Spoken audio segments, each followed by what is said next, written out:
Hi guys, আজকের ভিডিওতে আমরা শিখব HTML এর কিছু বেসিক ট্যাগ নিয়ে। চলো ভিডিওটি শুরু করা যাক। প্রথমে চলে যাব আমরা ফাইলে আমাদের ফোল্ডারে। এখান থেকে তৈরি করে নেব একটা নতুন ফোল্ডার, কপি। তারপর আমরা আমাদের এডিটরকে ওপেন করব। এখান থেকে ফাইল, ওপেন ফোল্ডার, আমাদের ফোল্ডার পাথ, দেন ইন্টার, সিলেক্ট ফোল্ডার। এখান থেকে আমরা একটা HTML পেজ নিয়ে নেব। এটা হলো নাম index dot html, shift 1 not চিহ্ন, এন্টার। এটা হলো আমাদের HTML এর বয়লারপ্লেট টেমপ্লেট। আচ্ছা, এখানে কিছু জিনিস দেখানো যাক। এখানে doc type HTML, doc type এটা হলো ডকুমেন্ট টাইপ। এখানে ডকুমেন্ট টাইপ XML বা অন্যান্য মার্কআপ ল্যাঙ্গুয়েজও হতে পারে। তারপর HTML ল্যাঙ্গুয়েজ, এখানে আছে ইন্ডিয়ান মানে ইংলিশ। তারপরে আছে একটা হেড ট্যাগ। এই হেড ট্যাগের মাঝে আমরা টাইটেল, মেটা নেম, মেটা ক্যারেক্টার, মেটা ওয়ার্ড ইত্যাদি ইত্যাদি থাকে। এই হেড ট্যাগের ভিতরে আমরা SEO কাজ করতে পারি। যেমন আছে বডি ট্যাগ।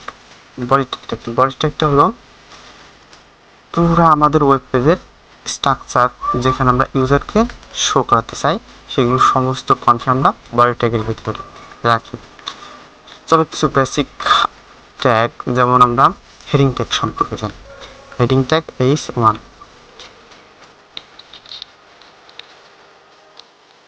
কন্ট্রোল S, অবশ্যই ফাইলটিকে সেভ করে নেবেন। তারপর আমরা দেখব আমাদের ব্রাউজারে কিভাবে দেখায়। এই যে দেখা যাচ্ছে, আমরা চাইলে এক্সটার্নাল ব্রাউজারেও ওপেন করতে পারি। দেখেন কি সুন্দর বড় আকারের হেডিং দেখা যাচ্ছে। আমাদের যদি একটু ছোট হেডিং এর প্রয়োজন হয়, তা আমরা ব্যবহার করব H2।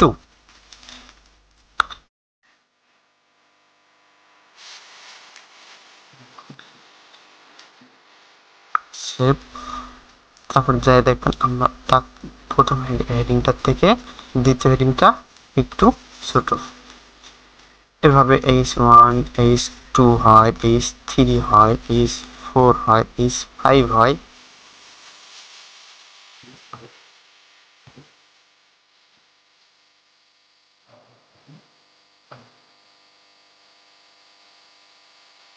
তারপরে চলো দেখা যাক HTML এর আরো ট্যাগ সম্পর্কে। একটা হলো ডিপ ট্যাগ। ডিপ ট্যাগ আমরা সাধারণত ব্যবহার করি কোনো কিছু কন্টেন্ট লেখার জন্য। মূলত আমরা ট্যাগ সবসময় ব্যবহার করি কোনো কন্টেন্ট লেখার জন্য বা কন্টেন্টকে দেখানোর জন্য। একটা ট্যাগের মূলত কয়টা অংশ থাকে? একটা ট্যাগের মূলত দুইটা অংশ থাকে। প্রথমটা হলো, এটা হলো ওপেনিং ট্যাগ এবং একটা হলো ক্লোজিং ট্যাগ। কিছু কিছু ট্যাগের শুধুমাত্র একটা অংশ থাকে, যেমন ইমেজ ট্যাগ বা ইনপুট টাইপের ট্যাগ, তারপরে বেয়ার ট্যাগ। এগুলো হচ্ছে অনলাইন ট্যাগ বলা হয় এদেরকে। চলো আমরা অনলাইন ট্যাগের কিছু উদাহরণ দেখি। আমরা একটা ট্যাগ নেব স্প্যান। এবং এখানে কিছু কন্টেন্ট দিলাম, আর লরেন ফোর। আচ্ছা, লরেন সম্পর্কে বলতে, লরেনটা হলো একটা random word generate.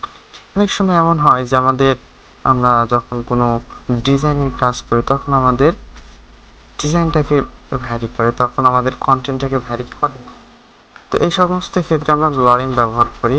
Lauren just কতগুলো র্যান্ডম ওয়ার্ড তৈরি করে, তাছাড়া কিছু। এবং আমরা আরেকটা স্প্যান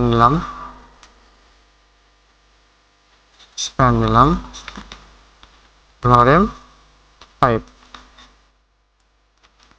এবং আউটপুটে আসবে দেখুন লরেন এই লরেমের এখান থেকে এখান পর্যন্ত এবং এখান থেকে এখান পর্যন্ত এক লাইনে চলে আসে। তো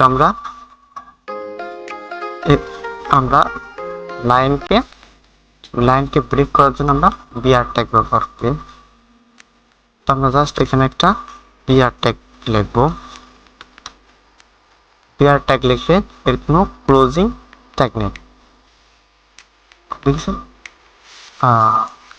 লাইন আপনাকে ব্রেক হয়ে গেছে। তো বিআর ট্যাগ ব্যবহার করা খুব একটা সুন্দর দেখায় না, আমরা এগুলো সিএসএস সাহায্যে করতে পারি।